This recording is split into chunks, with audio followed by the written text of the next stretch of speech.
தேவன் மோசேயை கொண்டு இஸ்ரேல் ஜனங்களை வெளியே கொண்டு வருகிறார். அப்போ இஸ்ரேல் ஜனங்கள் எகிப்திலே அடிமைகளாக இருந்த பொழுது நாம் 7 காரியங்களை நம்ம தியானிக்க போகிறோம். அவன் பார்வோன் சாத்தானுக்கு அடையாளமாக இருக்கிறான், எகிப்து உலகத்திற்கு அடையாளமாக இருக்கிறது. 7 காரியங்களை நம்ம இன்றைய நாளில் தியானிக்க போகிறோம். 7 பாயிண்ட்ஸ். இவன் முதல்ல சொல்றான், நான் சொல்ல வேகமா வாசிக்கணுமா? யாத்திராகும் 1:11 1:13 ரெண்டையும் வாசி. அப்படியே அவர்களை சுமை சுமக்கிற வேலையினால் ஒடுக்கும்படி அவர்கள் மேல் விசாரணைக்காரரை வைத்தார்கள். அப்பொழுது அவர்கள் பார்வோனுக்காக பித்தோம் ராமசேஸ் இது வாஸ்தம்னா யாத்திராகும் 1:10 முதல்ல வாஸ்தமா, அதை படிச்சுட்டு தான் இதுக்குள்ள போகணும். பெருகாதபடிக்கும் ஒரு யுத்தம் உண்டா, அவர்களும் நம்முடைய பகைஞரோட கூடி நமக்கு விரோதமாக யுத்தம் பண்ணி தேசத்தை விட்டு புறப்பட போகாதபடிக்கும் நாம் அவர்களை குறித்து ஒரு உபாயம் பண்ண வேண்டும் என்றான். உபாய தந்திரம். சாத்தான் இன்னைக்கு தான் பவுல் சொல்றாரு, சாத்தானுடைய உபாய தந்திரங்கள் நமக்கு தெரியாததா? உபாய தந்திரம் தான் பண்ணுவான், வேற ஒன்றும் அவன் செய்ய முடியும். அவன் பல்ல புடுங்கியாச்சு, தலையை நசுக்கியாச்சு, ஆனால் அவன் தந்திரம் பண்ணும். ஆவிக்குரிய ஜனங்களுக்கு தேவன் முன்வைத்திருக்கிறார் பரமக்கான. அதை எப்படியாவது நம்ம அடைந்து விடாதபடி என்னத்தையாவது தந்திரம் பண்ணி அதை காமிச்சிடக்கூடாது. அப்போ இஸ்ரேல் ஜனங்களை பார்வோன் தந்திரம் பண்றான், உபாய தந்திரம். பார்வோன் சாத்தானுக்கு அடையாளம், எகிப்து இந்த உலகத்திற்கு அடையாளமாக இருக்கு. அப்போ யாத்திராவும் 1:11 சொல்லப்பட்டிருக்கு, அவர்களை சுமை சுமக்கிற வேலையினால் ஒடுக்கும்படிக்கு. 1:13 கொடுமையாய் வேலை வாங்கினான், பிஸி ஆகிட்டான். இப்போ பிஸி ஆகிட்டான். இந்த ஜனங்களை இப்போ ரொம்ப பிஸி ஆகிட்டான். இன்னைக்கும் பார்த்தீங்கன்னா ஜனங்கள் ரொம்ப பிஸியாக இருக்காங்க. அட்டேங்கப்பா, காலைல 5 மணிக்கு அந்த செல்ஃபோன் தான் அவங்கள எழுப்பி விடுது. ராத்திரி தூங்குற வரைக்கும் அந்த ஃபோனத்துக்கு காதில் வச்சுட்டு கீழே இறக்குறதே இல்லை. ஃபுல்லாக செல்ஃபோனில் தான் நிறைய பேருக்கு வாழ்க்கையே ஓடுது. வண்டியில் எத்தனை இளைஞர்கள் காதில் செல்ஃபோனை வச்சுட்டு ஓட்டுறாங்க. நான் வாக்கிங் போயிட்டு வர்றேன், ஒரு 65 வயசு ஆள், நல்ல இப்போ சோடாபுட்டி கண்ணாடி வேற போட்டிருக்காரு. அவர் வேற செல்ஃபோனை இப்படி வச்சுக்கிட்டு வண்டி ஓட்டுறாரு. அவருக்கு இது வேணுமா? அவரே 65 வயசு நம்ம தாண்டி போயிட்டு பெரிய சோடாபுட்டி கண்ணாடி, செல்ஃபோனை இப்படி வச்சுட்டு வேகமாக ஓட்டு இவர். அப்போ நாட்டில் எல்லாருமே பிஸி ஆகிட்டு, அவ்வளோ பேரும் பிஸி ஆகிடுச்சு. இனிமேல் எங்கே அவ்வளோ பேரும் இன்னைக்கு சாத்தான் பிஸியாக்கி, பயங்கர பிஸி. யாரை கேட்டாலும் நான் அப்படியே ரொம்ப பிஸி, அவ்வளோ பிஸியாக்கி வச்சுட்டான். எல்லாம் அவங்கவுங்க வேலையை பார்த்து செட்டில் ஆகி பிள்ளைங்கன்னா இவ்வளோ காரியங்கள் இருக்கு. வேதத்தை படிக்கிறதுக்கு நேரமே கிடையாது. அதனால தான் நம்ம சர்ச்சஸில் எல்லாரும் இந்த தங்க வாக்கிய காலன்றது போட்டு கொடுத்துட்றாங்க. போங்க படிங்க, எந்திரிச்சோன்னா அதை படிச்சுட்டு போகிற வழியில் அப்படியே ஒரு பார்வை பார்த்துட்டு அப்படி அவ்வளோதான் முடிஞ்சிச்சு. எல்லாம் பயங்கர பிஸி ஆக்கியாச்சு. அன்னைக்கு பார்வோன்னு அப்படி பண்ணி வச்சுட்டான். நீ சும்மா உட்காந்து எதாவது கதை பேசினாதானப்ப நீ கானான் தேசத்தை பற்றி நீ நினைப்ப. கதை பேச இவங்களை விடக்கூடாது. கொஞ்சம் கூட இவங்களுக்கு ரெஸ்ட் இருந்தால் தானே இவன் யோசிப்பான். இவனை ரெஸ்ட்டில் உட்கார விடக்கூடாது. ராத்திரி 11 மணி வரைக்கும் வேலை பாரு, உன்னை ரெஸ்ட்டில் உட்காந்து வச்சது தானே நீ யோசிப்ப. இன்னைக்கு சாத்தான் அப்படி தான் பண்ணுறான். ரொம்ப பிஸி ஆகிட்டாங்க ஜனங்களை பார்த்தீங்கன்னா, அப்படிங்க பயங்கர பிஸி ஆகிட்டாங்க. யாத்திராகவும் 1:16 வாசிங்க. அடுத்து 2வது. இது ஃபர்ஸ்ட் பாயிண்ட் அவங்கள பிஸி ஆகிட்டான். நீங்கள் எபிரேய ஸ்திரீகளுக்கு மருத்துவம் செய்யும்போது அவர்கள் மனையின் மேல் உட்கார்ந்திருக்கையில் பார்த்து, ஆண் பிள்ளையானால் கொன்று போடுங்கள், பெண் பிள்ளையானால் உயிரோடு இருக்கட்டும் என்றான். யாத்திராகவும் 1:22. அப்பொழுது பார்வோன் பிறக்கும் ஆண் பிள்ளைகளை எல்லாம் நதியிலே போட்டுவிடவும் பெண் பிள்ளைகளை எல்லாம் உயிரோடே வைக்கவும் தன் ஜனங்கள் எல்லாருக்கும் கட்டளையிட்டான். இதுக்கு பின்னாடி மறைந்திருக்கிற அந்த ரகசியம் தான் என்னங்க? என்ன உபாயம் பண்றான் பார்த்தீங்க? ஏன்னா ஆண்களை கொண்டுட்டா பெண்கள் பிள்ளைங்க அது பெருசாகிட்டுனா கல்யாணம் பண்ணும்ல. எகிப்தினை கட்டிட்டுனா பிரச்சனையே இல்லை. கணவன் இருக்கிற இடம் தானே மனைவி இருக்கணும். அவன் நினைக்க மாட்டான்.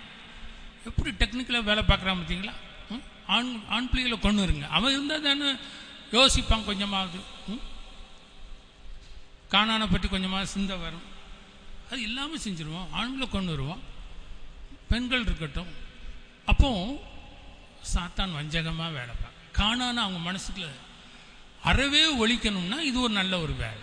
ஆண்களை கொண்டுட்டா பெண்கள் இருப்பாங்கன்னு பெண்கள் பெருகிடுவாங்க, எழுத்தனை கட்டிட்டு இருப்பாங்க. இன்றைக்கும் அதே கதை தான் நடக்கும். சாத்தான் என்ன பண்ணுறான்னா,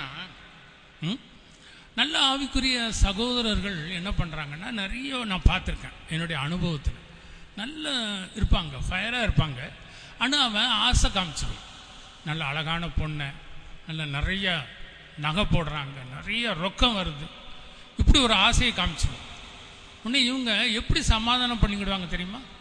அதெல்லாம் ஒன்றும் இல்லை, கல்யாணம் பண்ணிக்கிடுவோம், நாளை பின்ன அவங்களை ரட்சிப்புக்குள்ளே கொண்டு வந்துடலாம்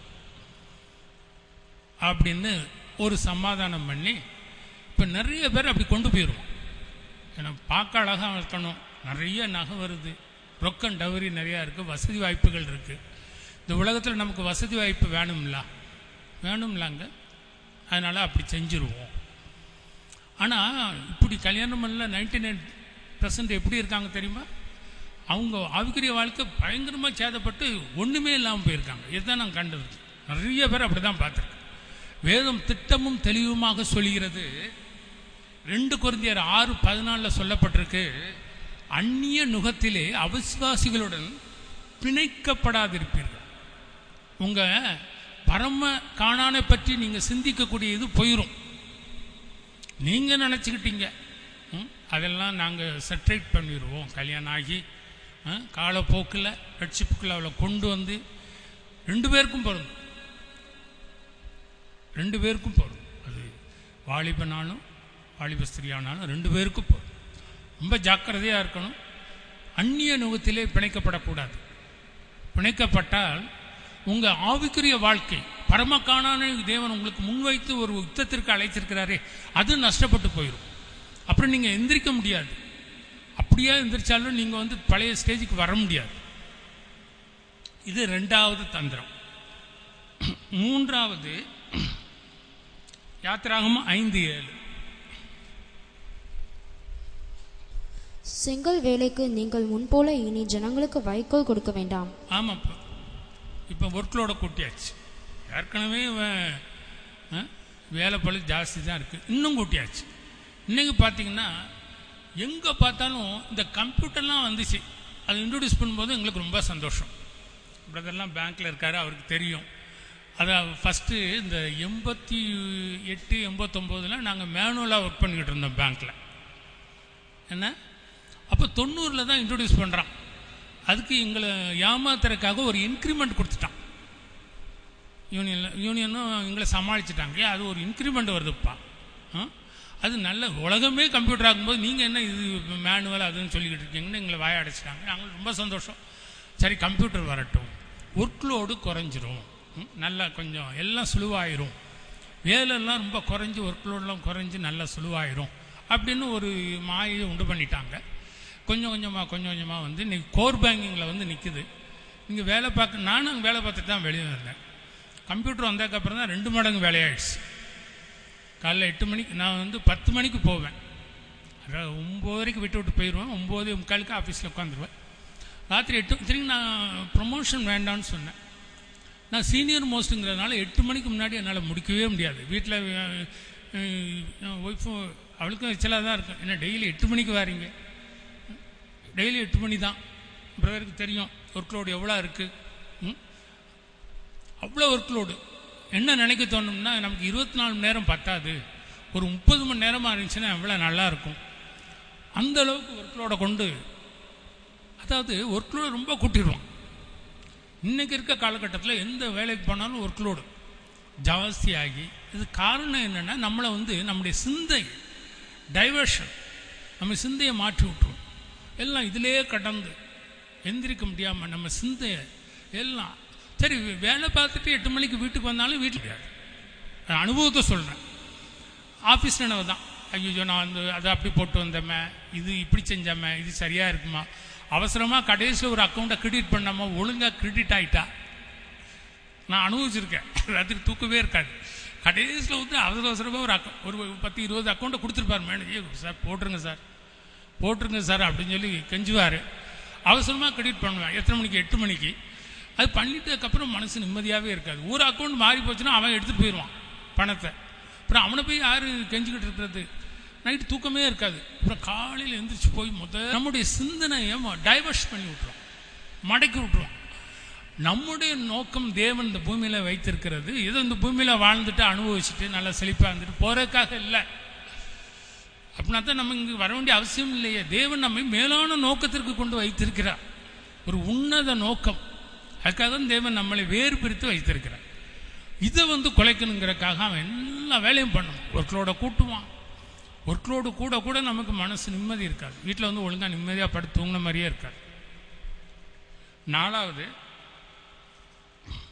யாத்திராகமம் 8:25. இது 4வது உபாய தந்திரம். அப்பொழுது பார்வோன் மோசேயையும் ஆரோனையும் அழைப்பித்து, நீங்கள் போய் உங்கள் தேவனுக்கு தேசத்திலே தானே பலியிடுங்கள் என்றான்.